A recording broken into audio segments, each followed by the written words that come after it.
कई बार हम परिस्थितियों के कारण या फिर भावनाओं में बहकर कुछ ऐसे फैसले कर लेते हैं जिससे हमारा कर्म प्रभावित होता है।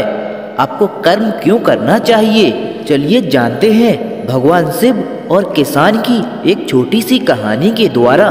कहानी शुरू करने से पहले यदि आप हमारे चैनल पर नए हैं तो वीडियो को लाइक करके चैनल को सब्सक्राइब जरूर करें। तो चलिए वीडियो को शुरू करते हैं।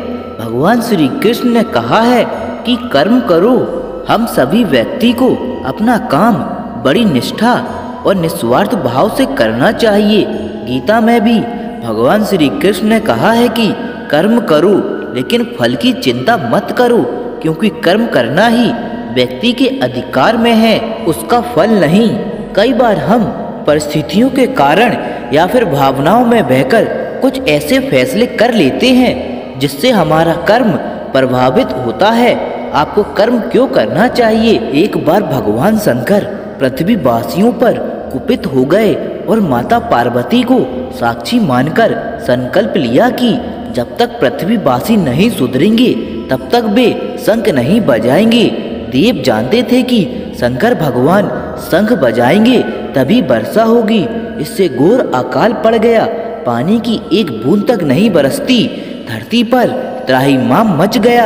ऐसे में एक दिन भगवान शंकर और पार्वती आकाश में विचरण कर रहे थे तो उन्होंने एक अजीब दृश्य देखा कि एक किसान भरी दोपहर में चिलचिलाती धूप में खेत की जुताई कर रहा है। पसीने में नहाया मगर अपनी धुन में बहुत मगन।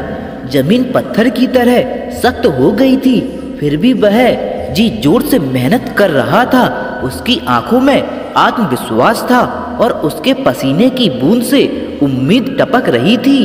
भोलेनाथ व पार्वती बदले हुए भेष में आकाश से नीचे उतरे और उससे कहा, अरे भाई, तू क्यों बेकार में कष्ट उठा रहा है। सूखी बंजर धरती में केवल पसीने बहाने से ही खेती नहीं होती।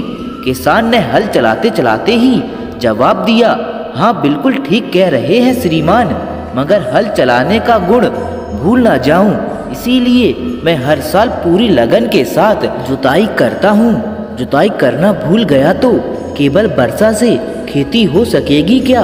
मेहनत का अपना ही परम आनंद है।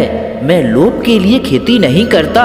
किसान की बात सुनकर महादेव को भी लगा कि मैं भी तो परम आनंद की अनुभूति के लिए ही शंख बजाता हूँ, मुझे भी शंख बजाए। एक वर्ष बीत गया, कहीं शंख बजाना भूल तो नहीं गया। उन्होंने तुरंत अपनी झोली से शंख निकाला और जोर से फूंका। चारों ओर बादल की घटाएं घुमड़ उठी, बिजली चमकने लगी और जोरदार बारिश होने लगी।